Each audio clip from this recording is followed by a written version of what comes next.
அனைவருக்கும் வணக்கம். எங்கும் தமிழ் எதிலும் தமிழ் என்று கூறி ஆட்சிக்கு வந்தவர்களால் இன்று எங்கே தமிழ் எதிலே தமிழ் என்ற நிலை உருவாகி இருக்கிறது.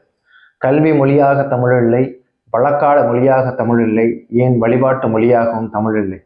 மீண்டும் இவர்களிடத்திலே ஆட்சி அதிகாரத்தை கொடுத்தால் தமிழர்களே இங்கு இல்லை என்ற நிலை உருவாகலாம். அது எப்படி தமிழர்களே இல்லை என்ற நிலை உருவாகும் அப்படின்ற கேள்வி உங்களுக்கெல்லாம் எழலாம். தமிழன் பல்லாயிரம் ஆண்டுகளுக்கு முன்னதாகவே நாகரிகத்தோடு வாழ்ந்தான் என்பதற்கான சான்று பல அகலாய்வுகள் கிடைச்சிருக்கு. ஆனால் அது அத்தனையும் திராவிட நாகரிகம் என்ற பெயர் மாற்றிருக்கு. எதுவுமே தமிழர் நாகரிகம் என்ற பெயரில் இல்லை. தமிழ் ஒரு நீச பாஷை, தமிழ் ஒரு காட்டு மிராண்டி, தமிழ் ஒரு காட்டு மிராண்டு மொழி. நீ தமிழில் படிக்காத, தமிழில் எழுதாத, தமிழில் பேசாத, ஆங்கிலத்திலேயே படி, ஆங்கிலத்திலேயே எழுது, ஆங்கிலத்திலே பேசுன்னு தமிழுடைய மொழி பெருமையெல்லாம் சிறுமைப்படுத்தி தமிழில் பேசுறதையும் எழுதுவதையும் படிப்பதையுமே அவமானமாக்கிறது வைத்து தான் இந்த ஆட்சியாளர்களுடைய சாதனை. இதுபோக தமிழர்களை குடிக்க வைத்து உழைப்பிலிருந்து வெளியேற்றி அவர்களை சிறுமைப்படுத்தியது தான் இந்த ஆட்சியாளர்களுடைய வேலை. தமிழன் கட்டடக்கலையில் சிறந்து விளங்கினான் என்பதற்கான ஒரு சான்று 1000 ஆண்டுகளுக்கு முன்னதாகவே நம்ம பாட்டன் கட்டிய தஞ்சை பெருவுடையார் கோயில்.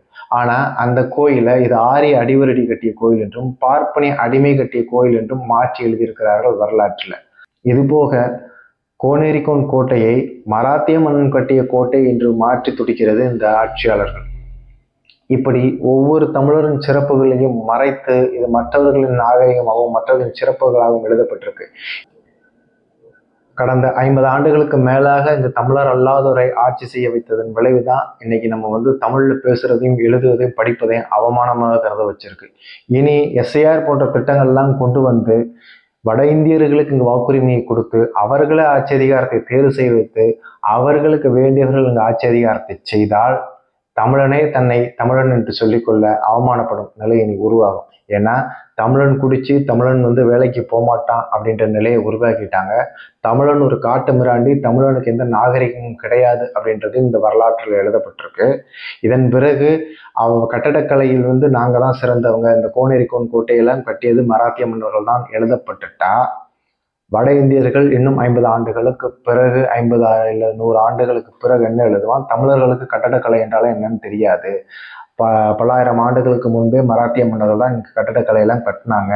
இப்போ நாங்கள் தான் இங்கே கட்டடக்கலைகள் கட்டி இங்கே இருக்கக்கூடிய கட்டடங்கள்லாம் கட்டணும். நாங்கள் இங்கே கட்டலை அப்படின்னா தமிழர்கள் குச்சிக்குள்ளையும் குடிசைகளையும் கிடந்திருப்பாங்க அப்படின்னு கூட வரலாற்றை மாற்றி எழுதுவாங்க. இப்படி தமிழன் ஒரு குடியாரன், தமிழன் ஒரு காட்டு மிராண்டி, தமிழனுக்கு ஒரு நாகரிகம் கிடையாது, தமிழனுக்கு ஒரு கட்டடம் கட்டக்கூட தெரியாதுன்னு சொன்னால் நாளைக்கு எந்த தமிழனாவது தன்னை தமிழன் என்று சொல்லுவாங்க. இந்த நிலையெல்லாம் மாறணும் அப்படின்னா ஒரு தமிழாய்ந்த தமிழன் இங்கு ஆளணும். நன்றி, வணக்கம்.